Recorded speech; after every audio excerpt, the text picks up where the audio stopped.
Andwani bismillah Yusu aga me jogori akende tugulaw mandara site ko ni basitana shimon ga gane basiti ayre ami foki ikeme mo député dobi ayo bismillah Yusu Kravati Yusu Traoré ba ya fo tugo mi donki boro sebe on yazigile wati abeka boli nene wati do wati ka teli ikado feminye ebido tarata ye amenyo mulo ya kaseka donki boro sebe mno mbome bi kulu taka kono puma bayelema ikado sabu abisebe nazara kade la Yusu ami bela jele fo jango radio mno mbe no lutulo kala sirledo andala banga puma mono bo ikado jamana fa befe kisigile to ikaso ikabiro kono ikafurula ikabagangwero la ikado ayo ami bela jele fo dande fulumina o dema ba radio nunu anu fo bada foli mali marabolo bela jele kono Yusu subtani tle wati kurombe e ko chugodi mantrosite ko ni bismillah andon ambe befo ka be wale mando bi madugu jesa dokara afo netle damnena amma nyini aw kado furumso fe minye dewnye o ko moni situle katla ka dodu nuna andon aw kado ambe la jele mona odela wa ikado ankoro baro odela ma andon fo netle na leta kadi nga minye masa Allah talai amba nyina fa aka jamana basigi aka heren nala jamana ngono beni kele akol lana miye sigika fo ani nywan famuya ako haklina di jamana de belejele ma toro shiti la koni ma nego karafe abe mami mbolo bi o fusen dawi realisation na ne yere korka be Seydina Umar Keita miye difuye zadbe ka belejele fo ma andan kunfolo bi wolo Aïwa Youssou Traoré ni ye kunfolo di ambi kunfolo mene l'indicateur du renouveau en bas l'état l'indicateur du renouveau mi ni bido bolido l'indicateur a puma même munga France kala ko semaine nationale de la sécurité routière o koroy ka doa kungelenda ka hagli jagabo ke ka kunafoni di femi srabaka ikado lakanani ayo baraw be se ka matrafa tugo mina ni ko sraba ibi bol mafendigu ko fo ni ko sraba ibi senama ko fo ni mbela jele bi nyami nyona jango anga dugubo kono o na ko malaje lajela na ni sharia ma bato jango sraba sharia avec sababu ye feminye kololo chama o bala minu nye ikaro sraba kasara uye ni yalla je jamana nyemo uye fere nyumanda kabisa aywa bisa njama mbo bibina kabisa 2002 watu ikaro ni fere nuzigra senga kaseka dwa kungele ngrekere kuna foni di fa bela jele fe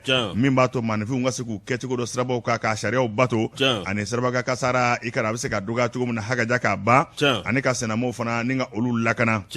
nyinere apmagun sinzina mamununga o sena mo de sabu femni saba kasara akolo chama mi yela oluka sira tiga tugo ana tiga yoro olubita ke gwele abaye ikado anga duba kono femni taninga sege ministry soyi kase agence nationale sécurité routière manobe anazere ko fo nunu mbele jele me kenaka ado kama femni ngoni yekunu go re bara nun damena koy akarom na o 50 place akra enno o pana ni bara nundu ngoni dugo kungele ka kuna fonni hagli jaga boke fa bela jele fe lakana la sécurité du piéton dans la circulation routière. Fait mini ikado senamai aywa okal lakana anga saraboka nyine kuma kum blala odangala fait mini kene nyere nyemaya me ministre bolo mimi taninga sege ministre kofo madame damle aywa madina si sogo fait mi vana ye gouvernement ma chama olufumbe kasema ba chama ma inafo anazer ma nyema jaji sako anima ba chama munu welle kundo ministry ikaro maram damle ikaro manna si soko akap manna aya jira ka fogo femi senamo yo ka ko kan ka ta bala sabu femi bolma fe ale ka tel ni se ado bala ni senama ni bolma fe ndigi na karla nyona akololo famba obi yele senama de ka op mana ko nyine ko ka hakli jaga boke senama bi se ka lakana tugobna o baro ka sigi senga o fero ka ke o kuna fonu ka di fa bela jele fe o kuna fonu di atita jamana nyemo ko atita sigida nyemo ko no be meru ko fo ka jigi dugutugula atita bolma fe matra fabo ko no chauffeur uye fe mi vana moto tugu ye katase senamo ma abinye shi bela jelema sarabaka kasara Yusu akololo abarka kaboko sebe fe mi kabisa en 2002 ikaro en 2002 ni ndo aku insikira senga akunye de kaseka kuna foni di fa bela jele fe kuna foni damate kuna foni medi Yusu okaseka walea kuna foni di kan ko yi na bi fonati walea o fona adama ko juguye fɛn min ye ɲinɛnda ye atako 17 ye i tulo jɛgɛlɛ jɔ dɛ Yusu fɛn min ye 2020 ye jatedenw n'o ye statisigiw ye jatedenw kɔni y'a jira k'a fɔ 2020 la fɛn min Siraba Kasara ye a 1587 de kɛra o la maa 1730 olu sɛbɛkɔrɔ banana maa 67 olu tora la san 2015 Siraba Kasara la ni kun ye maa ɲagatalen 5 ta kelen kun ye senama ye o fana ɲinɛnda in ko ka sinsin kɛ o ka sɛnɛmaw olu bɛ se ka lakana cogo min na sira tigɛli bɛ se ka nɔgɔ bolo lakana cogo min na u ni bolimafɛntigiw kana dorogo ɲɔgɔn na i ka dɔn o fɛɛrɛ caman olu fana sigira sen kan fɛn min ye nin dɔgɔkun kelen ye a bɛ daminɛ kununko a bɛ taa laban fɔ kalo in o tile 12 la décembre kalo in na ka se ka kunnafoni di n k'i ɲininka fa bɛɛ lajɛlen fɛ fɛn min ye i ka dɔn jamana maa ɲɛmaw ye fɛn min ye an ka élu ye n'o bɛ maire kofɔ ka taa se députés ma o n'a ɲɔgɔnna wɛrɛw hali n'o y'a sɔrɔ ko gɛlɛya mɛ sisan fɛn min fana ye ayiwa boli dandɛmɛ jugu i ka dɔn ka se ka dɔ bɔ o la fɛn min fana ye ka kunnafoni di bɛɛ lajɛlen ma sira tigɛcogo a n'a kɛcogo o fana tɛmɛnen kɔfɛ fɛn min an ka jagokɛyɔrɔbaw ye maaw ka ca yɔrɔ minnu na ko bolimafɛnw ni sennamaw bɛ dorogo ɲɔgɔn na ye ko ka lajɛ o tɛmɛnen kɔfɛ lakɔlidenw bɛ sira tigɛ yɔrɔ minnu na Yusu k'o fana ka lajɛlan na ɲinɛ a bɛ kɛ sababu ye ka na ni gɛlɛya caman ye an ka batokɛyɔrɔw olu fana ye jama bɔ siraw ye i ka ni jama bɔ yɔrɔw ye k'olu bɛɛ lajɛlen fana ka labɛn bolimafɛntigi kan ka bolimafɛn dɔ o yɔrɔ ninnu de la ni lakɔlidenw bɛ sira tigɛ ni mɔgɔw bɔtɔ don batokɛyɔrɔ la walima fɛn min jagokɛlaw ayiwa jagokɛlabaw bɛ yɔrɔ minnu na ni sannikɛlaw bɛ taa ye ka caya ko kan ka lajɛ n'i bɛ bolimafɛn la Yusu i ka taa dɔɔni n'i ye moto dafiɲɛ walima ka ayiwa mɔbili dafiɲɛ jama ka ca yɔrɔ min na sira kɛrɛfɛ a dɔw b'a la a bɛ kɛ kojugu ye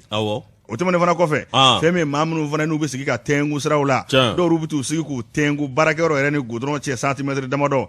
Yusu ni porokoto kɛra a bɛ juguya dɛ fasirikɛbaa ye mun fɔ a y'a jira k'a fɔ fɛn min ye Siraba a lakanabaliya i k'a dɔn an bɛɛ lajɛlen kungo don an ka ko lajɛ Siraba bɛ se ka lakana cogo min na sabu a bɛ ɲɛsin an bɛɛ lajɛlen ma ko an ka faaba kɔnɔ an ka région na an ka communes la cercles la ko ka fɛn bɛɛ lajɛlen kɛ ka kunnafoni in jari fa bɛɛ lajɛlen fɛ minisiri kɔni a m'a tɔ to koyi a ko a bɛ wele da kɛ ka ɲɛsin i k'a dɔn politiki ɲɛmaa bɛɛ lajɛlen ma ka ɲɛsin diinɛ ɲɛmaaw ma ka ɲɛsin an ka dugutigiw ma ani marabolo ɲɛmaa bɛɛ lajɛlen ko bɛɛ k'i jan don na a bɛ wele bila ka ɲɛsin ayiwa Siraba matarafabaw fana ma e min bɛ mobili kɔnɔ i ka mobili boli cogo dɔ k'a dɔn ŋan ka nin kɛ man ka nin kɛ e min bɛ moto sanfɛ i k'a ɲɛdɔn k'a fɔ ŋan ka nin kɛ man ka nin kɛ Yusu e fana sɛnɛma i k'i tɛmɛ yɔrɔ dɔn o tɛmɛnen kɔfɛ a ko fɛn min ye sanfɛ tɛmɛsira ninnu ye an k'a ma ayiwa ko passerelle o matarafa an dɛ bi o don la an yɛrɛ ye jɛmukan ka yan o i k'a dɔn o matarafa an dɛ o kɛn bɛ i k'a dɔn vagabonds ni fɛn min kɔni cɛnnikɛlaw dagayɔrɔ ye k'o ko fana ka lajɛlan na k'o yɔrɔw lakana min b'a to sennamaw ka wajibiya ka tɛmɛ o sanfɛ sabu ni mɔgɔ y'a dɔn k'a lakananen don munna mɔgɔ tɛ tɛmɛ a sanfɛ a bɛ tɛmɛ kɛ nka bilama in k'a sɛbɛkɔrɔ gɛlɛya an bɛɛ mɛ ma dabanaani ta ye o bila sa o kɔni k'u kɛn bɛ k'o kɛ ɲamamɔgɔyɔrɔ de hali maa tɛ tɛmɛ o ka bilen sogoninko ta ka jugu n'o ye o tɛmɛnen kɔfɛ ayiwa kɛnɛ in nka minisiri m'a tɔ to a ye maa caman wele chauffeurs welelen kun don ka taa se n k'i ɲininka CNC n'o ye denmisɛnw ka jɛkulu ye groupe ɲɔgɔnlaw fana ka se ka ayiwa maaw kalan tulo kɔnɔna la ani maa caman wɛrɛ bɛ minnu da bɛ Siraba ka sariya la k'olu wele ANASER maa ɲɛmaa n y'a fɔ olu bɛɛ lajɛlen tun bɛ kɛnɛ kan kunnafoni caman kɔni dira ko nin kɔni ye duwakun daminɛnen ye sa ka se ka kunnafoni di fa bɛɛ lajɛlen fɛ Yusu fɛn min Siraba ka kasara ye an bɛ se ka kisi a ma cogo min na ka sennamaw kisi nka ko bɛɛ lajɛlen fana k'i jogo yɛlɛma Yusu ni jogo yɛlɛma tɛ ko faamaw ka kuma tɛ se k'a ɲɛnabɔ ne kan ka nin kɛ ne man ka nin kɛ ni bɛɛ y'o dɔn Siraba sanfɛ a kɔlɔlɔ a bɛ dɔgɔya passerelle min filɛ nin ye maire n'a nɔgɔra ka maire min to yen a b'o maire bɔ yen ministre de l'administration territoriale bɛ se k'o décision ta parce que i baara min kalifara i ma se a b'o bɔ yen a b'a ka adjoint bila yen n'o bilara yen o tɛ sɔn ayiwa yɔrɔ ka nɔgɔ nka sennamaw fana Yusu an ka kele fɔ sennamaw kan ka wajibiya ka yɛlɛ a sanfɛ a banna goudron man ka tigɛ yɔrɔ min n'e k'i bɛ goudron tigɛ mobili bɛ boli hakɛ min na o ka teli ni e ye a banna o kuma ka ca dɛ o fana bɛɛ k'i sen don a la walasa nin ko in bɛ se ka lafiya Kamara min y'a ka sɛbɛn an y'a bɔ l'indicateur du renouveau kɔnɔ indicateur ni y'ale bila min ye gasi la républicain m'ale ta an don i k'a dɔn Musa Mara ale n'u Sara fo ka taa se aw k'a dɔn min ye maître Ben Abdurrahman Ben Mamanta Touré olu awekado usigira ninga puma awekado minye awekado anga politiki tasira ani jamana maratugo ani kado wale dobe ninga puma oka minye awekado ni ma sababu nulane ningera laje baye laje mi awekado ni bela jeli fetafo ninye fenye femi awekado mi café politique de l'Institut néerlandais pour la démocratie multipartite NIMD alamusado Nimu de mudon alamusado minye auteur Salton minye Nusar Musa Mara maître Abdoulaye Mamanta Ben Touré numbela jele mana minye sambi saba démocratie temene ko minye awkado nyerala ibaye kafo anga kabini wati mina ni Musa Traoré alebina ibaye kafo anga démocratie awkado anjike kunye fe minye andwa na amze kafo jigi mafa hali dori kaswa ke munye chemunu mbe ni andara ulula kuluke demokrasi awakado ateme bawye ikado awaminye uluni jamana deunje bi ikado awamiye furanje baben ani nyanje andwan ni pumana ni politique mo pumana bi jamana dombe mumfo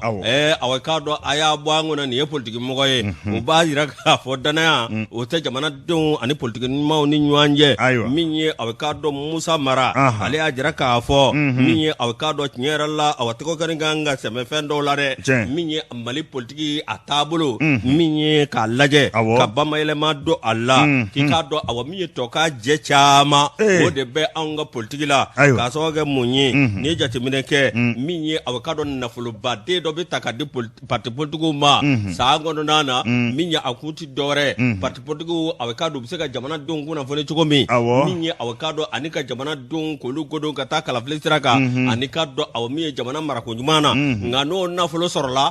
andwan awakado parti nyema doka awakado minye wusambay wulilere andwan ko baw ko ni bike so baw bijo mobili baw bisa ko baw bike awakado kasora dabor adira mingama andwan ataka to sirafe Musa Maraka fola akoko halna biddi ikado awajate mine kakaka akanga tasira minve kakato usirafe note mika kumatige ngani nimbe sharami jwa joro la sanyore ali fanga ngafo jamana yi war di parti ma kwa ka politique barake politique nyemgo tsego ku sakoyo ni koloshil do se ka kew do ba yerema blay ni ke abe jamana chamana awo etibane sebe andon abe jamana chamana o minye ayajira ka fo yepma mivo ikado halna dira minye jate mino ka kaka abe tasira minve anaka nga ke minye ndama ko yetan ka laje o kado ebsika yelema do ala tukombina ka laje yelema bsika do ala tukombina konno te konnandora ni jogoina minye abe ko mamika na flomgo de ninga fnetere daele awakado ka kirafe andwan no temena kaboy nusa ikado awaminye demzenen yini miye politiki tasara langa ngolo ba kandala ako awaminye nyerala ni wala min flani jendike ni ne chukoshila kaso ake munye nusar ka fola ko anye fenja may ni ngoy na tenza minye awakado anwa jamana kono bi miye awanusar ka fola miye aleko ni mason chukoshila kanda fulumugo takadi parti politikuma ale maso wati jena chukoshila ikado ko de ke mesawe minyi kapati chamambe kolu chi kapati chamambe ka kuma cheya ogono dorete wari awekado na dira kaba do ere ko mbake awekado ina fo wari nye fakie andon ko bela jeli kembe nyeni wa keme kanga demokrasi buruja minyi awekado ay jamana don olu hakilna minyi ate kato sirafe no sarka fola ako ndingo minna ni ango politiki jatimine bi e ka politiki mogo jatimine uka tabulo jatimine no temena ka boy société civile jumem bambolo uka tabulo bi chogodi société civile be ka munge minga nga to jamana donga famu yalike yelma jamana kata sirajmanga yelma ni jenga do na kola olu joro ka nga kembunyi ando no temena ka boy ako awabinyi nyerala akafode angana dogo na mafo ando ablaba amike ngere ka ere furufura oti dore awekado anga dine mau olu yere kemme ka politique boche politique maula olu yere ko ni daba bela jilela o kofo akalla je bede joro ka yirila Andwan no boray minye awkado mamanda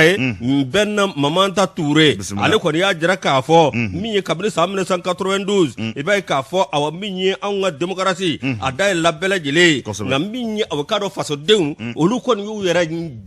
cejenya minye awkado politique mama ka so ka munye tabulu nyumande ni jati mineke ala nga kala flu tabulu la ibay ka fo obike sababu minye bi jamana deun ikado ugwa ukamana politique mo ka kula ko ni bela jele bi sika laje minye awkado ka bashini na wala sani ko suko bi sika dabla nga jamana ngono tuko Musa Samba Diallo yale ka fasiriye anya bo républicain ngono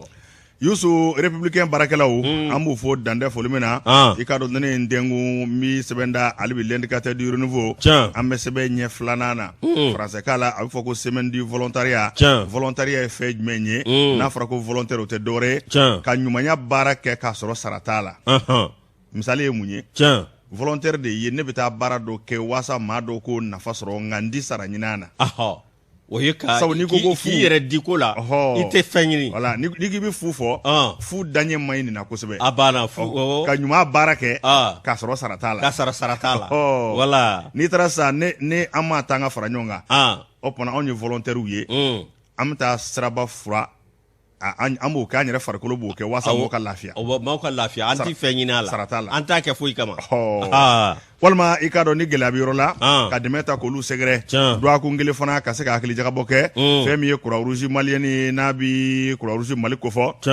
olu koni ye nyinanta ni ngo bara nundo ke femi ye mouvement international de la Croix Rouge et du Croissant Rouge olu bara bla jele ko ngera femi ngoni ye ka se ka demedo jien kono femi juma temene nye décembre kalot le saba o bara bla jele kera parc national la bara nundo kera ni yalla je dorete femi ni ngoni ka se ka mawjija alibi bla jele ka se ki yire di degube mamnunga ikaro ka se ka demenda ko lu segre ka soro make musaka ko ye ka soro imake ikaro ni nata e wal masara wore ye femi ni ngene nye kene asangorota le kundo sabu ministre mi na le ministre délégué na blame adamadiya deme olu kola Umaru Jara ale me kenenga ka nyeshi ikado femi Croix Rouge ma nyema chama numbela jele fana kumbe ado kama Yusu femi nye Croix Rouge moka émissaire Martin Miawu ale me kenenga kata se femi nyingi nyinga aywa ma bachama woro minu me keneka numbela jele ko ne kenen sebe koro sangorota ni courage ka barata ka laje ibe ka 1863 watu Croix Rouge ikaro adam na jien kono adam nte dore fenyere dam na folo de kelekero la ka deme do banabato ma abana ako indam na tende awo ako ni ko laje Croix Rouge bibi na ikaro jien kono ubi deme ndaka mo segere jango golabe mamunu ngani setu ye jango ikaro deme telma mamunu no kaka jona mamunu magobola ubi deme jamange olu ye feminye alibi volontariat ka se ki yire di ay waka baranyumange mawye ka soro sarakota la ay waka ko bi sinzi doni kabi wale nyire bangra 1863 bi sanjamango fobi ikaro bibi na akacha jien kono kosebe Croix Rouge ani Croissant Rouge ubi minge bela jele nyebala opana nyine mbara nundo do rete femi ngone ka mo jija bela jele ka se ki yire di wasaka nyuma ya walu ke gelabe mamununga ubi se ka kishi walu ubi se ka lafia tugo mina femi vice president Croix Rouge ikaro malaya Dr. Serifu Sisi ale fana pme kenenga aya jira ka fo ko ale ka chedon bibi na volontaire abi ma ba sheki nyana bo ikaro jamana fa bela jele fe munu ngone labe me mani sanga be ay waka no ya dake ani ka se ka uliga joke gwelebe mamununga ninga se ku lafia fe minye volontaire nunu nye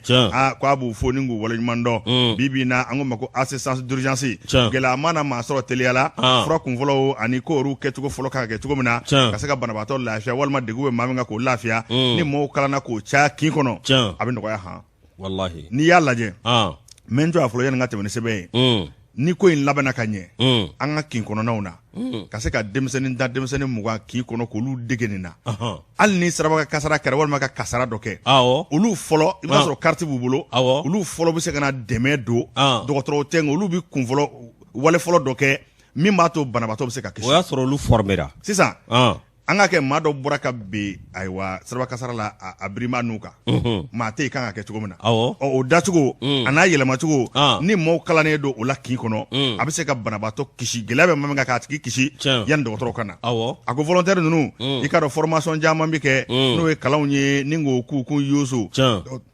dɔgɔtɔrɔ Sherifu Sise a ka kumana hali bi a y'a jira k'a fɔ baara caman kɛra ko nka baara tɔ fana i k'a dɔn ko o bɛɛ o baara minnu kɛra o yɛrɛ kɛra sababu ye fɛn min ye Croix Rouge yɛrɛ ye ni ka jɔnjɔn da k'a d'u ma koyi Assemblée générale des sociétés de Croix Rouge et Croissant Rouge min kɛra Kenya jamana kan o ka faba kɔnɔ Nairobi ayi o ye jɔnjɔn dɔ ta ka d'u ma k'a jira k'a fɔ Croix Rouge bɛ ka baara min kɛ diɲɛ kɔnɔ u kan ka fɔ ni k'u jija baara in na fɛn min ye ministre délégué ye min ɲɛsin bɛ adamadenya ɲɔgɔn dɛmɛ ma Umaru Jara ale fana y'a jira k'a fɔ k'a bɛ volontaire sɛbɛkɔrɔ fo dantɛ foli min na sabu k'u bi ayiwa maa caman kisi fɛn min ye ne ɲɛnamaya ye u b'a jadɔ mɔgɔw la kosɛbɛ u bi maa caman kisi kojugu caman ma n'i y'a lajɛ fɛn min ye adamadenya yɛrɛ k'a b'o de ko fɔ dɛmɛ ani dɛmɛ ani an ka ɲɔgɔn dɛmɛ fɛn min kɔni y'o baaraw ye ko maa kan ka jija o baara la ministre Umaru Jara kɔni ye foli ni tanuni kɛ k'a jira k'a fɔ jamana ɲɛmɔgɔw fana na fɛn bɛɛ lajɛlen kɛ k'u dɛmɛ wa jamana ɲɛmɔgɔw fana bɛ dɛmɛ la u ye kuma ni sanga bɛɛ lajɛlen kɔni na k'u kana se ka o baara la fiyewu nin don ko min filɛ nin ye n'o taara k'o bila ko volontaire maa minnu bɛ taa ɲumanya baara kɛ k'a sɔrɔ sara t'a la a bɛna kɛ sababu ye Croix Rouge ye baara minnu kɛ k'olu jira diɲɛma na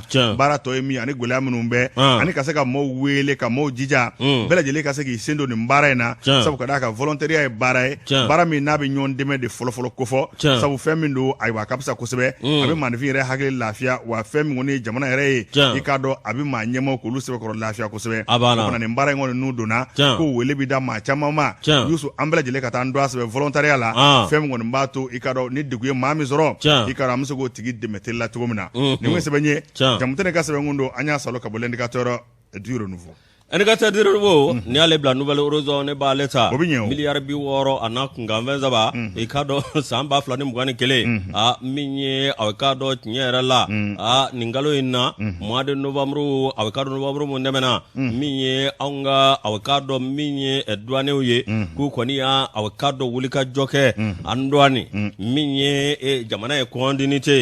continuité a k'a dɔn min ye directeur général kɔrɔ min n'o tun bɛ yen n'o bɔra ye a k'a dɔn ni Mahamɛ Dugara an dɔn Mahamɛ Dugara ka jɔyɔrɔ fa Mahamɛ Dugara a ye wulikajɔ caman kɛ min b'a to a k'a dɔn sɔrɔ bɛ se ka kɛ sɔrɔbolo sɔrɔ ye a bɛna taa a waati gɛlɛya tun bɛ hali bi nin waati kelen na nka gɛlɛya kelen bɛ yen nka a bɛna taa a k'a dɔn min ye ministre Alfuseni Sanu ye n'ale ye ministre de l'économie et des finances i k'a dɔn a min ye ale kɔni ye a lajɛ min ye ka yɛlɛma don o ko la o yɛlɛma la a k'a dɔn o kɛra sababu ye ni Mahamɛ Dugara a k'a dɔn n'ale nɔrɔ bila la ni maa ye o ye Amadu Konate min ye a k'a dɔn tiɲɛ yɛrɛ la min ye an ka jamana kɔnɔ bi i bɛ se k'a fɔ min ye tiɲɛ yɛrɛ la ko gɛlɛya dɔw bɛ dɛ gɛlɛya minnu bɛ dɔwɛrɛ tɛ lakanabaliya a k'a dɔn ani coronavirus an dɔn a bɛna ta min ye a k'a dɔn anw ka trésor public o tɛ jamana jigiɲɛsoba ye wa an dɔn a k'a dɔn min ye douane malien ye 2021 na a k'a dɔn nin kalo in na min ye a kalo tɛmɛnen o kɛra miliyari 57 ye nin kalo in na a k'a dɔn miliyari min kun ɲininen don o ye miliyari 53 ye nka a bɛna ta a k'a dɔn min ye Amadu Konate a n'a ka cɛdenw olu kɔni wulikajɔ sugu bɛɛ lajɛlen kɛ min ye a k'a dɔn ka misijugu ta a biɲɛ ma min ye a k'a dɔn ka baara kɛ ka jateminɛw kɛ ka min ye miliyari 60 a n'a kunkanfɛn k'o don an ka jamana jigiɲɛsoba kɔnɔ an dɔn a k'a dɔn a bɛna ta min ye anw ka jamana ye a kɔni dogolen tɛ maa si la yɔrɔ dɔw kɔni bɛ a k'a dɔn baara kɔni se ka kɛ min ye a k'a dɔn ani banajugu min n'o kɛ bɛ ka diɲɛ minɛ a ŋɔnɔ ma o ti dɔwɛrɛ coronavirus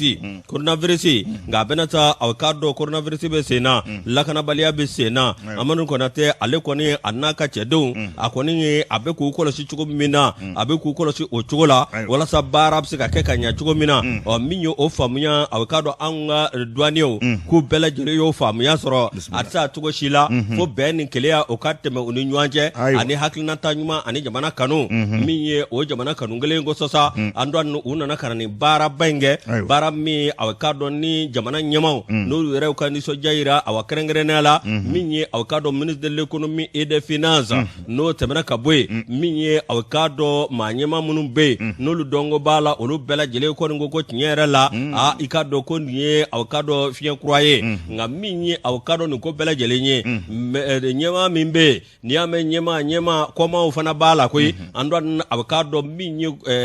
maa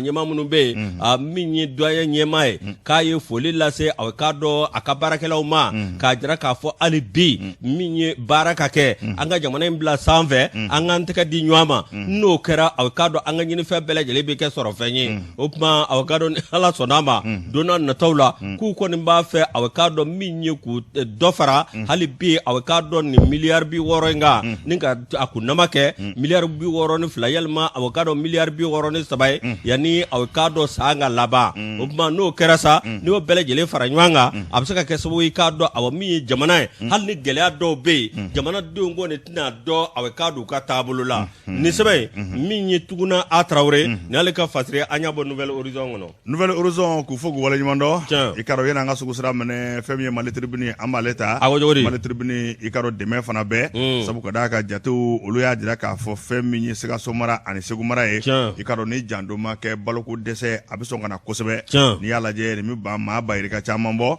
i ka dɔn baloko dɛsɛ kɔni a farati a bɛ olu kan Mali Tribune mɔɔw kɛmɛ k'a bɔgɔla dɔn kosɛbɛ fɛn min ye Sikaso ni Segu ye i ka dɔn janto ka kɛ janto yɛrɛ kɛn bɛ kaba sabu ka d'a ka dɛmɛbaa caman bɛ yen olu y'u kanbɔ k'u bɛna dɛmɛ kɛ ɲinɛ n'a kɔn ma kɛ k'o ko lajɛ fɛn min kɔni ye kɔngɔ ye ale tɛ makɔnɔni kɛ fɛn min ye juma tɛmɛnen ye Suède jamana i ka dɔn olu y'an sɛbɛkɔrɔ dɛmɛ ka tɛmɛ UNICEF fɛ ka tɛmɛ FAO fɛ ka tɛmɛ PAM fana fɛ FAO ale de ye tɔnba ye diɲɛ kɔnɔ ayiwa diɲɛ tɔnba o ni o ka bolofara kɛrɛnkɛrɛnnen don min bɛ ɲɛsin baloko ani sɛnɛkɛkow ma fɛn min ye PAM ye programme alimentaire mondial i ka dɔn balo ɲuman bɛ se ka sɔrɔ cogo min na UNICEF o ye denmisɛnw ni musow olu dɛmɛni ye n'i y'a lajɛ ninnu bɛɛ lajɛlen jɛra k'u bolo di ɲɔgɔn ma fɛn min ye Sikaso ni Segu ye an ka fɛɛrɛ sigi sen kan ka kɔn ka nin baara ninnu kɛ ɲɔgɔn dɛ n'an ma fɛɛrɛ dɔ boloda san 4 kɔnɔ fɛn min ye balo dɛsɛ ye waati yɛlɛma kɔlɔlɔw bɛ ka kɛ kɛcogo minnu na Yusu ko n'an m'an kɔlɔsi ko balo dɛsɛ k'a bɛ na waati yɛlɛma kɔlɔlɔ ye jumɛn ye i ka dɔn saa ti na a nacogo la balo dun dulon bɛ i ka dɔn sɛnɛ na n'o ko ma lajɛ ka kɔn o ko ma k'a bɛ gɛlɛya kosɛbɛ fɛn min kɔni ye i ka dɔn ayiwa juma tɛmɛnen ye o baara ninnu olu bɛɛ lajɛlen kɔni o kɛra ka fara fɛn min ye ayiwa baloko a lakanabaliya kan k'a kɔni bɛ ka Sikaso mara ani Segu mara ni ka fɔrifɔri dɔɔni waasa i k'a dɔn o ko bɛ se ka k'u mɔ la cogo min na FAO ni UNICEF ni PAM ayiwa n k'i ɲininka ka taa se Suède jamana ma ka taa se fana fɛn min ye ayiwa anw fɛ yan nɔ a bɛ fɔ maa min ma ko directeur Europe ka bɔ minisiriso la minisiriso min ɲɛsin bɛ an ka jamana ani jamana wɛrɛ ko ɲɛnabɔkow ma Gawusu Sise ale fana tun bɛ kɛnɛ in kan nin kɔni ko a sɛbɛkɔrɔ fisayara kosɛbɛ sabu n'i y'a lajɛ fɛn min ye Suède jamana olu ka lasigidenso o kɔni u jɛra ka tɛgɛnɔbila sɛbɛn kɛ baara bolo dalen n'o bɛ projet ko fɔ san 4 kɔnɔna na ko nin tɛgɛnɔbila sɛbɛn ye a bɛna kɛ sababu ye ni ka mɔgɔw sɛbɛkɔrɔ lafiya maa minnu kun bɛ kɛnɛ k'a don kama coopération Suède olu tɔgɔ la Richard Bomboma ale tun bɛ kɛnɛ in kan fɛn min UNICEF Sylvie Fouet ayiwa ni ka taa se représentant FAO Mansuru Ndiaye Mali kɔnɔ yan nɔ ani fɛn min kɔni ye ayiwa Sali Pamuna Sali Haidok ka bɔ Pamuna ale tun bɛ kɛnɛ kan ani Seku Gawusu Sise directeur Europe ministère des affaires étrangères Mali kɔnɔ yan k'a kun ye min ye ka se ka ko in lajɛ baloko dɛsɛ i ka a bɛ se ka k'u mɔ la cogo min na dɛmɛ minnu kan ka kɛ ka kɔn k'o kɛ fɛn min kɔni b'a to balo dɛsɛ i ka mɔgɔw kana se k'a dɔn ni kɔngɔ n'a bɛ jamana kɔnɔ a bɛ gɛlɛya kosɛbɛ sabu i ka ale bɛ yɛlɛ fɛn caman kan Segu marabolo ni Sikaso marabolo o gɛlɛya caman bɛ yen jatedenw ye minnu jira ni dɛmɛ ma kɛ joona ka wuli ka jogo k'a bɛ gɛlɛya nin bɛɛ lajɛlen faralen ɲɔgɔn kan olu kɔni y'u bolo don dufala fɛn min ye i ka dollar wari a miliyɔn 23 n'i y'o wɛcɛ sefa la o bɛ t'i jɔ ayiwa miliyari 12 sefa la ko nin kɔni bɛna kɛ sababu ye ni ka dɛmɛba kɛ min kɔni b'a to nin marabolo fila ninnu olu bɛɛ lajɛlen kɔni bɛ se ka lafiya a ko ɲɛsin bɛna kɛ maa hakɛ min ma maa 100 ni maa 40 i ka ani 800 i ka a bɛna ɲɛsin olu de ma fɛn min ye o fanbaw fana na musow ani denmisɛnw olu de bɛna ta bala sabu kɔngɔ a ka jugu olu de ma kosɛbɛ Richard Bomboma ka bɔ coopération Suède la ale kɔni ye kuma min kɔnɔna la a y'a jira k'a fɔ ko tɛgɛ di ɲɔgɔn ma ko nin ko in bɛna fisaya kosɛbɛ fɛn min ye FAO ye ka taa bila PAM na ka taa bila UNICEF la ka taa se Mali maa ɲɛmɔgɔw fana ma n'u bɛɛ lajɛlen jɛra k'u tɛgɛ di ɲɔgɔn ma k'a ko k'a bɛ sɔn ka sɛbɛkɔrɔ nɔgɔya kosɛbɛ fɛn min ye ayiwa Seku Gawusu Sise directeur Europe ministère affaires étrangères ale fana ye kuma min kɔnɔna la a y'a jira k'a fɔ farajɛla fanga mɔgɔw olu fana ka yeta ye min ye an'olu ka baara ye min ye a bɛɛ lajɛlen kun ye maliden bɛ se ka dun nafa sɔrɔ i yɛrɛ kɔrɔ cogo min na i ka dɔn ko Faraɲɛla fanga mɔɔw k'o fana ye olu hamina ko belebeleba ye o fana ko baara bɛɛ lajɛlen kɔni bɛna kɛ nin baara bolodalen min filɛ n'a tɛgɛnɔ bilala dollar wari i ka dɔn a $23 min bɛ t'i jɔ sefa wari a miliyari 12 la a bɔra min kama k'a bɛna don o da fɛ a kun de ye san 4 kɔnɔna na fɛn min ye balo dɛsɛ ka se k'o kɛlɛ Sikaso mara ani Segu mara kɔnɔna la sabu a bɛ fɔ ko bana kunbɛn k'o ka fisa bana furakɛ ye nin kun ye sɛbɛn ye fɛn min ye Usumani Mahamani ka sɛbɛn don an y'a salo ka bɔ Mali tribune na Antoine am ta sugu la sa mi yana nga ta sugu la sa groupe commerce Ablaye Maiga an b'a fɔ ka wale ɲuman na n'a furumuso min ye Mariam Diallo ka foli lase an bɛ ɲa an b'a fɔ ka wale ɲuman dɔ fo y'a fɔ Kayi Segu ɲa min ye Jɔdɔ ɲa an bɛ nu bɛɛ lajɛlen fo min ye aw ka dɔ fo Kayiba Jabatɛ Antoine bisimila an ka taa sugu la ayiwa Seydina Omar Keita a k'an fifa sɔɔni an bɛna a banna kɔnɔbu Njamude Jamude Hawani hakili bɛ Jamude la Jamude a y'a ɲɛnajɛ marakakun ninnu na dɛ ko taasi dɔɔni ale de ye superviseur mɔgɔ ka dɔnkili in ta nka a jara kojugu Jamude wa ne de ne don jara min bolo don n bɛ n bolo don i bolo don Yusu Antoine aw k'a dɔn n bɛ sɛbɛn tarima b'a mun ne y'i faamu kɛ n ka don wa o ma ɲa minɛ Yusu n barankɛ n'i ye sɛbɛn di yan n bɛ sɛbɛn ta sabu ka da ka fɛn min ye Baku ka dɔnkili ɲangun mɛnna kojugu i ka dɔn le patriote n b'ale ta patriote min kɔnɔna la u kuma mɛn min kan i ka dɔn ne ni min to ka kɛ an ka jamana kɔnɔ a ka fisa kosɛbɛ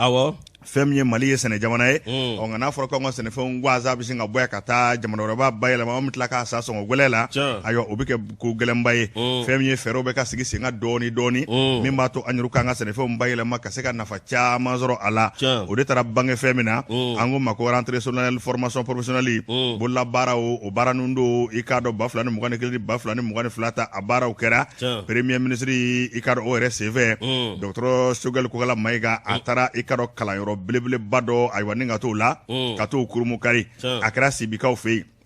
n'i y'a lajɛ centre agroalimentaire o kɔrɔ de ye sɛnɛfɛnw bɛ se ka bayɛlɛma yɔrɔ min na i k'a dɔn k'a cɛ ɲɛ kosɛbɛ ka tila ka mɔɔw kala la fɛn min alamisa tɛmɛnen ye décembre kalo tile 2 fɛn min kɔni nin yɔrɔ belebeleba in ye a kurumukari la premier ministre o yɛrɛ tun bɛ kɛnɛ k'a kɛra Sibikaw fɛ yen an k'a ma ko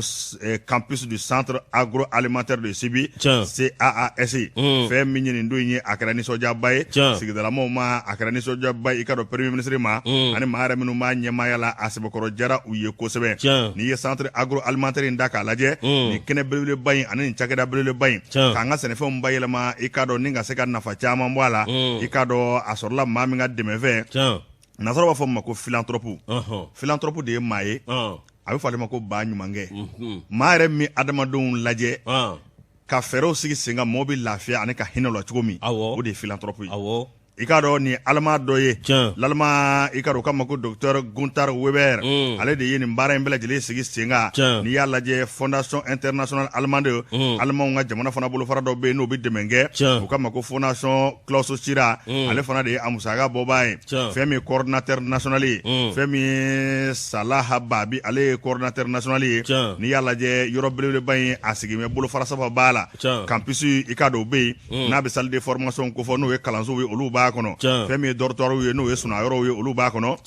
n'a fɔ siyɔrɔw ye olu b'a kɔnɔ ka taa se réfectoire ma n'a bɛ dumunikɛyɔrɔw ko fɔ gafe marayɔrɔ bibliothéque o fana bɛ yen nɔ laboratoire sɛgɛsɛgɛli bɛ kɛ yɔrɔ min ninnu bɛɛ lajɛlen kɔni bɛ a kurakuralamaw fɛn min kɔni nin yɔrɔ belebeleba in yɛrɛ ye i b'a ye k'a fɔ u kɛn bɛ ka forobaw fana de sigi sen kan champ d'expérimentation a bɛɛ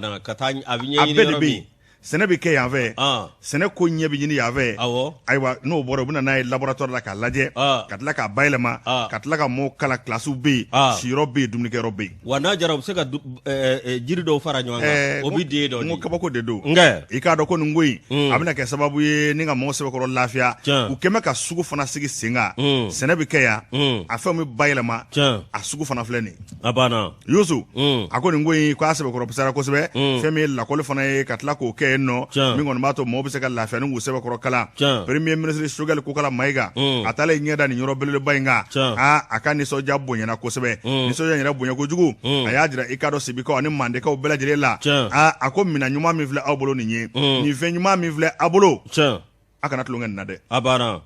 a ko a b'a ɲɛkili kɔlɔsi cogo min n'o ye ni dimɔgɔ bɛna bɛn ɲɛ la i b'i apago cogo min na k'a ka nin fɛn in kɔlɔsi i n'a fɔ a ɲɛsi bɛ cogo min na o fana n'i ye nin ko in lajɛ i b'a ye k'a fɔ mɔgɔw nisɔndiyara o kelen fana na fɛn min ye Sibi i ka dɔn monsieur le maire Dawuda Keyita ale yɛrɛ nisɔndiyara kosɛbɛ a y'a jira k'a fɔ ko nin centre belebeleba in dayɛlɛli k'ale kɔni tɛ se ka fɛn fɔ nin na koyi ni nisɔndiya ani waleɲuman dɔ tɛ k'ale tɛ se ka foyi fɔ a ko centre min filɛ nin ye ko nin ye anw ka Espagne de ye nin y'anw ka Faransi ye nin y'anw ka États-Unis ye sabu i bɛ taa baara min kɛ i bɛ taa ko min ɲɛɲini o bɛ sɔrɔ yan maa caman bɛ taa Espagne tomate sɛnɛ bɛ yen dɛ tomate sɛnɛ bɛ yen dɛ ani pomme n'o walankatara yan a dɔw b'a la a bɛ ɲɛ kosɛbɛ ani ko fraises wa yanni n ka sɛbɛn datugu sabu sɛbɛn ye ɲɔgɔn galan ye min misali kelen pewu d'i ma tuma bɛɛ jalaki bɛ ben ka jalaki ben nka n'a fana bɛ fɔ o de ɲɔgɔnna tɛ an bɛ to ka jus minnu san carton kɔnɔ a dɔw b'a la n'a to a fɔ yɛrɛ kɛ koyi an bɛ jus minnu san carton kɔnɔ ta 200 mangoro b'a la fɛnw b'a la an ka mangoro numurubaw b'a la an ka mangoro ta ko jus de mangue n'i y'a cartonné ta litre 1 tɛ yan nka mangoro yɛrɛ gɛrɛgɛrɛ hakɛ min b'a la a tɛ tɛmɛ mangoro den kelen kan o u b'a tɔ ɲagaminen mangoro den kelen bɛ sɔrɔ dɔrɔmɛ 1 walima dɔrɔmɛ 2 nka jus bɛ san joli 200 ayiwa a ko filɛ dɛ fo n'a kɛra carton ayiwa baasi tɛ o n'a ɲɔgɔnna ko de ko don a dɔw b'a la n'an y'an jija nin ko in fɛ a bɛ nɔgɔya kosɛbɛ fasirikɛbaa ye mun fɔ a ko fɛn min kɔni ye nin centre in ye u ye baara caman kɛ kabanko ye sabu ka d'a kan fɛn min kɔni ye i ka dɔn maa 40 ɲɔgɔn na u y'olu sɛbɛkɔrɔ kalan i ka dɔn maa 30 wɛrɛ bɛ bɔ Sibi o kɔrɔ ye ka sigidalamaw de sen don a la maa 40 min kalanna 30 bɛ bɔ Sibi ani kɛrɛfɛ kominiw na a ko nin centre belebele min filɛ nin ye nin kɔni bɛna kɛ ayiwa n kɔni ba bɔ jamana ɲɛmɔgɔw sen la sabu ka d'a kan ka taa kalan yɛrɛ kɛ ka sɛnɛ kalan kɛ k'o ɲɛdɔn fɛn min kɔni ye sɛnɛfɛnw ye olu bɛ wuli cogo min na k'o ɲɛdɔn sɛnɛfɛn bɛ mɔ cogo min k'a ɲɛdɔn sɛnɛfɛn a bɛ bayɛlɛma cogo min k'o ɲɛdɔn ka tila ka dɔnniya caman de di mɔgɔw ma min b'a to u bɛ se ka mara ka ɲɛ cogo min na a n'a nafa bɛ se ka bɔ ka cari ka se bɛɛ lajɛlen ma cogo min i k'a dɔn nin kɔni kɛra nisɔndiyaba ye Manden i ka n'a marabolo bɛɛ lajɛlen nin don kama a kɔni kɛra nisɔndiya ye fa bɛɛ lajɛlen kɔni fɛ premier ministre yɛrɛ a sɛbɛkɔrɔ nisɔndiyara o fana ko yɔrɔba min filɛ bolo n'o ye centre agroalimentaire in ye k'u k'a minɛ ka ɲɛ sabu nin ye sanu de ye an bɛɛ lajɛlen bolo nin kun ye sɛbɛn ye a diyagoya ko ka sɛbɛn don an y'a bɔ les patriotes la les patriotes n b'ale ta n'i y'ale bila min ye Antoine ne bɛ les pays ta o bɛ ɲɛ digitalisation des services fiscaux o bɛ ɲɛ min ye aw k'a dɔn an ka ministre min bɛ yen n'o ye ministre de l'économie et des finances min ye aw k'a dɔn Alfuseni Sanu ale kɔni décembre kalo tile 6 san 2021 direction générale des impôts DGI min ye aw k'a dɔn nin ko in ale daminɛna ye dɛ n'o ye lancement ye télépaiement d'impôt o ti dɔwɛrɛ Antoine aw k'a dɔn min ye k'i to i sigiyɔrɔ la k'a sɔrɔ i ma taa yɔrɔ si ka lɛnpo sara i b'i sigi i ka machine kunna dɔrɔn walima ka téléphone i ka téléphone o bana an di wuli ka taa an ka lɛnpo sara ni warijɛ ye ayi dɛ ka warijɛ ta ni papier ta ka taa aran minɛ ka taa aran kun minɛ ka taa an ka impôt sara ayi i b'i to sokɔnɔ dɔrɔn ka sin ka i b'i to sokɔnɔ dɔrɔn téléphone galangalaw Antoine ka téléphone galangalaw yalima ordinateur i b'ale galangalaw a bɛ taa Antoine aw k'a dɔn min ye i b'i ka impôt sara wa a bɛ se k'i ka papier bɛɛ lajɛlen jira a kɔnɔ k'a sɔrɔ i k'a dɔn i ma t'i jɔ tile kɔrɔ k'a sɔrɔ i ma taa ka segin kɛ yalima sigi ka kɔnɔ kɛ min ye aw k'a dɔn tiɲɛ yɛrɛ la nin waleya min filɛ nin ye i k'a dɔn aw min ye ministre ye nin ko in aw k'a dɔn k'a na kɛ sababu ye min ye aw k'a dɔn fiɲɛ caman bɛ yen min bɛ an ka wusuru n'an ka sagalew sarali la i k'a dɔn o fiɲɛ caman i k'a dɔn a n'o wo datugu n'o tɛmɛna ka bɔ yen Antoine nin na kɛ sababu ye min ye aw k'a dɔn tiɲɛ yɛrɛ la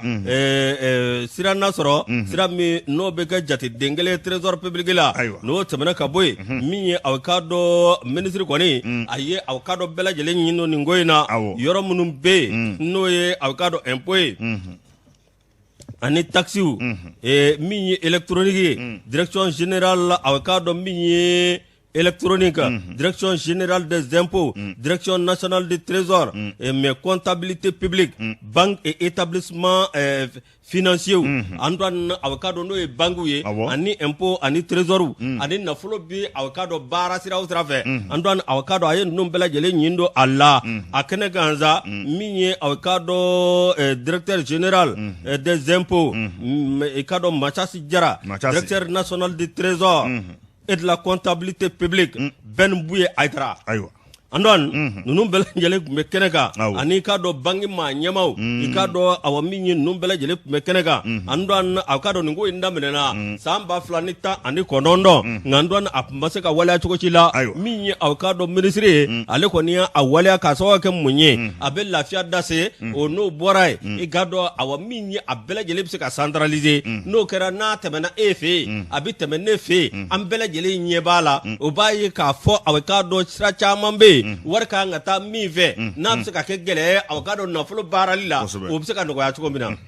andwan miye awakado kabini ni wati miye empo ale koni awakado miye keboro ni bishegini nani ayodi awakado do mando direction de grande entreprise andwan awakado no temena kaboy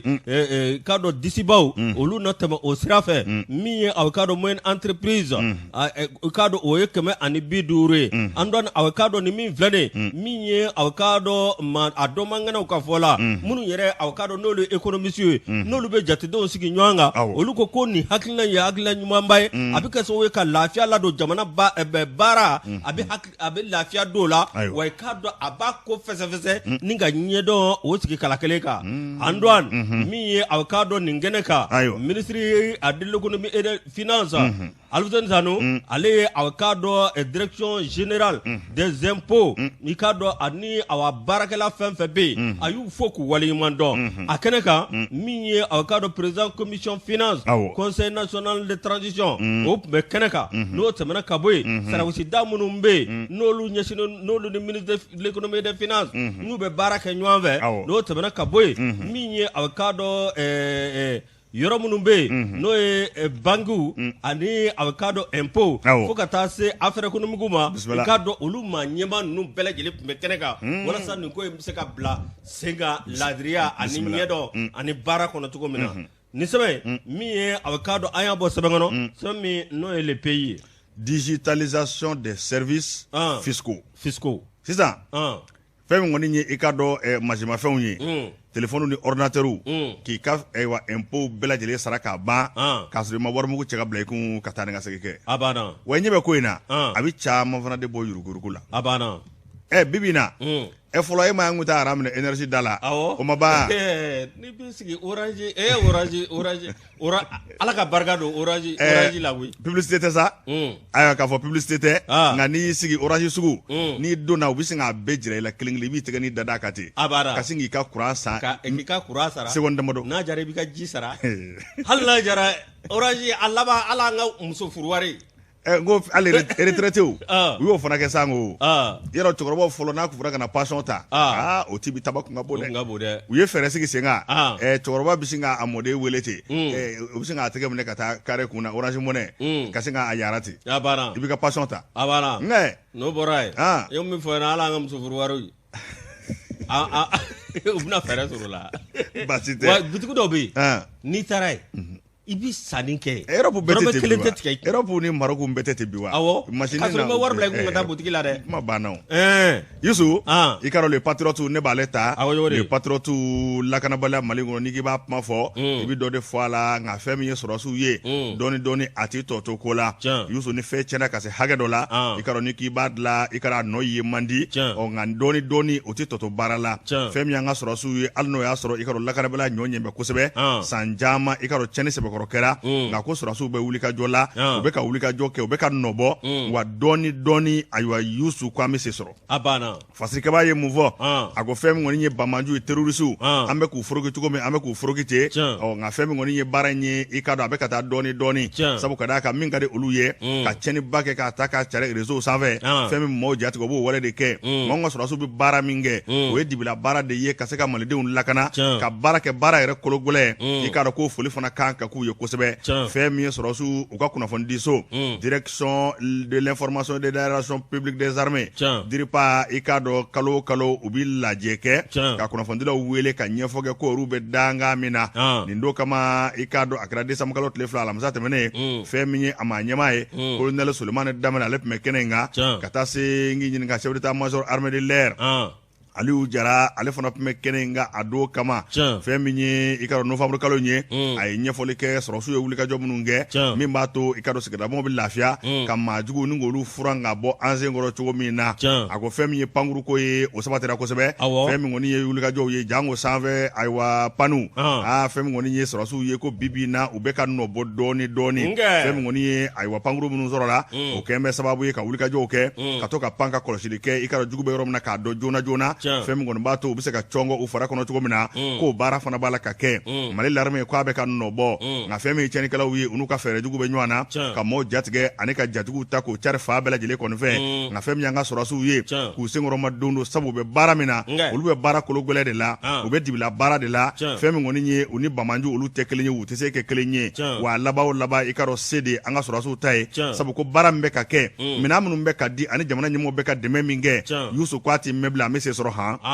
n'i ye nin ko in da k'a lajɛ i b'a ye k'a fɔ fɛn min kɔni u k'a ma ko vecteur aérien pankuru ninnu kɔni n'u panna sisan u bɛ farili de kɛ k'a fari numan fɛ k'a fari kini fɛ a ko n'i ye nin ko in da k'a lajɛ fɛn min kɔni ye na ka nin yɔrɔnin fɔ nanzarakan la dɛ la participation du vecteur aérien a essentiellement porté sur des vols de surveillance, de reconnaissance et des frappes de destruction et de neutralisation. Ari ndo ko ngari sa. Sa me guru. Aba jati mineke. Ku brondo. Ka jati mineke. Ku fari. Katla ku fari. Ala. Katla ka minye nyera keni isike ki keni isika. Wa sɔrɔsiw minnu bɛ duguma. U b'olu de lafiya sabu ni pankuru panna sanfɛ olu bɛ reconnaissance de kɛ sabu machine b'u bolo n'u y'a don u ɲɛ la u bɛ fɛn bɛɛ ye n'u ye yɔrɔ jate minɛ ka yɔrɔ bɛɛ lajɛlen salo tuma min na dugumamɔgɔw n'olu y'a bunde sanfɛ dugumamɔgɔw bɛ na k'a tɔ dafa nka a tɛ taa population fana ka dɛmɛ kɔ dɛ n'i ye fɛn ye i sigara fɛn min na yalima n'aw ye jateminɛ kɛ yɔrɔ la a ye téléphone ko tile na a ye wele kɛ ala ka gouverneur fɛ yen ou bien commandant de cercle fɛ yen o k'an ka lase yɔrɔ min o b'a lase k'a sɔrɔ hali ma dɔn Yusu ka se ka kuma kunjɛ fɛn min ye kunnafoniw fana ye ani fɛn min ye kalanw ye n'o ye formation ye k'olu kɔni b'a la ka kɛ fa bɛɛ lajɛlen fɛ dɔɔni an ka sɔrɔsiw kolo don bɛ bi kosɛbɛ wa fɛn min kɔni ye baara ye k'u bɛ ka nɔbɔ dɔɔni wa k'a laban se de anw da ye nin kun ye sɛbɛn ye an y'a salo ka bɔ le patriote kɔnɔ Abdramane Baba Kuyate ale ka sɛbɛn don Abdramane Baba Kuyate ni ale ka fasiri bila an do ne bɛ fasiri ta min ye aw ka dɔn Bakari Togola e ko a ko banna fɔlɔ de Bakari Togola aw ka dɔn waati min na min ye aw ka dɔn Bakari Togola u nana ka na bila bɛnkɛ cour d'appel n ko bɛnkɛ Yusu a fɔ ko bɛnkɛ Bakari min ye aw ka dɔn parquet olu kɔni ye cour d'appel ani contentieux de l'état olu kɔni ye aw ka dɔn wele bila tuguni k'a fɔ aw ka dɔn Bakari bilara cogo min na a n'a nɔkama maa 11 olu ma jɛ n'a ye cogo si la o kuma aw ka dɔn hali bi u ka wele min ye aw ka dɔn kiiri ka segin kɔrɔ la tuguni an dɔn aw ka dɔn nafolomɔgɔ min n'o aw ka dɔn kuma fɔlen don ngungo in na o bɛ t'i jɔ miliyari 9 ani miliyari 4 o de taara aw ka dɔn min ye fɔlɔfɔlɔ fɛ maa t'a dɔn a taara cogo min na min ye aw ka dɔn komi kiiri a bɛɛ lajɛlen ma ba maa se ka aw ka dɔn tɛgɛ kɔni ɲɛsin maa la nka an dɔn a ko kɔni maa minnu tun b'a nafolo kunna olu de aw ka dɔn Bakari Togola ani maa 11 dɔ min ye nin ko bɛɛ lajɛlen ye min ye aw ka dɔn don n'a nataw la cour d'appel ani direction du contentieux de l'état olu kɔni ye aw ka dɔn min ye olu kɔni ye pourvoi bila i bɛ pourvoi e min ni critique la mo bɛ baara la ɲuman fɛ pourvoi ye mun ye appelé wele de y'o a bɛ n'a fɔ ko dɔ kɛra ne ma sɔn a ma ayiwa an bɛ taa n'a ye sanfɛ i k'a dɔn awa min ye an dɔn o de kɛra koyi min ye aw ka dɔn ninnu y'a jira k'a fɔ olu bɛ taa sanfɛ ni ko in ye aw ka dɔn hali bi min ye a ko bɛ se ka fɛsɛfɛsɛ cogo min na min ye aw ka dɔn ka kiiri k'a kɛ i n'a fɔ a laɲininen don cogo min na o tuma aw ka dɔn min ye tiɲɛ yɛrɛ la Bakari aw ka dɔn a kɔni na to a yɛrɛ ma yanni aw ka dɔn o do kiri fana ka se ala k'an kunna Abdramane Diko ni y'ale ka fasiri ye ayiwa Abdramane Diko i ka dɔn baara in a bɛ ne ka kunjɛ sa nka fɛn min ye an bɛ taa i ka dɔn OCS la fɛn min ye office central des stupéfiants u ka wulikajɔ u bɛ senna kuma ni sanga bɛɛ lajɛlen na k'u kɔni bɛ ka drogue minɛ i ka dɔn k'u minɛ cogo la min kɔni ni i ka dɔn sariya bɛ min ko fɔ ayiwa ko wulikajɔ kɔni bɛ senna kuma ni sanga bɛɛ an ka aéroport ani dondaw bɛɛ lajɛlen kɔni na OCS k'u bɛ ka baara ɲuman kɛ drogue ka se k'a ndaraki i ka dɔn maajuguw la k'an ka denmisɛnw kisi k'an ka jamana kisi min kɔni b'a to ayiwa an bɛɛ lajɛlen bɛ lafiya ɲɔnɛ drogue fɛnjuguba dɔ bi dɛ kɔsa in na u ye minɛ ni belebeleba kɛ i n'a fɔ fasiri b'a fɔ cogo min na ayiwa ko kɔni a fisara kosɛbɛ a kɛra sababu ye ayiwa ni ka mɔgɔw sɛbɛkɔrɔ lafiya wa ko OCS bɛ wuli ka jɔ bɛɛ lajɛlen kɔnɔna na u bɛ se ka lafiya maanifinw bɛ se ka lafiya cogo min na ayiwa an ka marabolo kɔnɔna la ka drogue jugu ni ka o bɔ an sen kɔrɔ. Andon n'i y'o bila ne bɛ le combat ta le combat aw ka dɔn min ye Isa Kawu Jim tiɲɛ yɛrɛ la aw ka dɔn Isa Kawu Jim bi aw ka dɔn aw min ye Isa Kawu Jim Isa Kawu Jim maa ɲɛnama Isa Kawu Jim aw ka dɔn min a ye maa ɲɛnama kan fɔ koyi Isa Kawu Jim e ko aw ka dɔn kaso mama ka dɔn nin cɛ a ma kɛ walijuya wa Isa Kawu Jim ACRP maa ɲɛma i ka dɔn aw min ye ale kɔni minɛna waati dɔ la k'a fɔ a ye dan sago a ye dan dɛmɛ Isa Kawu Jim aw ka dɔn u y'a bila ka taa yɔrɔ jumɛn min ye kasobonba la yalima Isa Kawu Jim ni a taalen kasobonba la a waajula de wa Isa Kawu Jim a kɔni bɔra ni aw ka dɔn aw sɛbɛkan ye i ka dɔn a bɔra ni kuma kolomaw ye Isa Kawu Jim a bɔlen kɔ min ye journaliste olu n'olu y'a ɲininka min ye aw ka dɔn nin don masina in na a kɔni ko ɲɛ bilennen dɛ nka min ye Isa Kawu Jim aw ka dɔn min dɔw tɔ la ɲɛ bilen bɛ de bi kuma fɔ a ɲɛ bilen i ka dɔn aw min ye tiɲɛ yɛrɛ la Isa Kawu Jim aw ka dɔn a ko bi an kɔni bɛ min ɲini o ye bɛn ni keleya de ye jamana kɔnɔ wa bɛɛ lajɛlen k'a lajɛ min ye i kɛra politique maa ye o i kɛra aw ka dɔn min ye maa sugu o sugu an bɛɛ lajɛlen ka Mali lajɛ ni ka Mali bila an sanfɛ Isa Kawu Jim i ka dɔn CNT min ye o 4e vice président kɔrɔ Isa Kawu Jim aw ka dɔn a ye kumaw fɔ kuma minnu aw ka dɔn n'o ye jigisigi kuma ye kuma minnu n'a bɛ jamanadenw wele ni ka taa ɲuman sira kan a ko fɛn b'an ɲɛ bi min ye lakanabaliya ye fɛn b'an ɲɛ bi min ye an ni ɲɛmaa tɛgɛ tɛ ɲɔgɔn bolo an k'an ka fɛɛrɛ bɛɛ lajɛlen de kɛ lakanabaliya aw ka dɔn o bɛ se ka kɛlɛ cogo min na wa i k'a dɔn an ni ɲɛmaa bɛ se ka bɛn cogo min o tɛ taa cogo si la fɔ anw yɛrɛ jamanadenw i k'a dɔn an ka bɛn ni k'an tɛgɛ di ɲɔgɔn ma min ye ka don da kelen fɛ ka bɔ da kelen fɛ a ko unissons nos forces nos idées et nos espoirs an ka hakilina kɛ kelen ye ka kunfilenna kɛ kelen ye ka jigiya kɛ kelen ye non Isa Kawu Jim bɛ vrai je suis d'accord non sɔnna ye non ni yɛrɛ la n sɔnna ye vive Isa Kawu Jim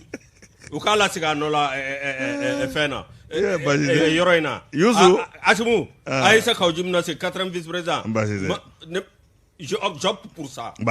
Merci Isa Kawu Jim. Ni sɛbɛn an ye nin sɛbɛn kɔnɔ sɛbɛn minnu b'a wele ko le combat Burama Keita ni ale ka fasiri ye. Yusu n'i ye dɔnkilidala mankan mɛn ko sigi ye o y'a sɔrɔ dɔnkili bila kuma sera an b'i yɛrɛ fo k'i waleɲuman dɔn fɛn min ye lamɛnnikɛlaw ye ani radio minnu kun bɛ ka mɔnɔbɔ n'olu tulukɛla sirilen kun don an da la an b'u fo k'u waleɲuman dɔn i ka dɔn Mali kɔnɔ waasa anw kumakan bɛ mɛn fan bɛɛ lajɛlen fɛ fɛn min ye donkɛwɛrɛ sɛbɛnw ye a bɛ ɲɔngiri yan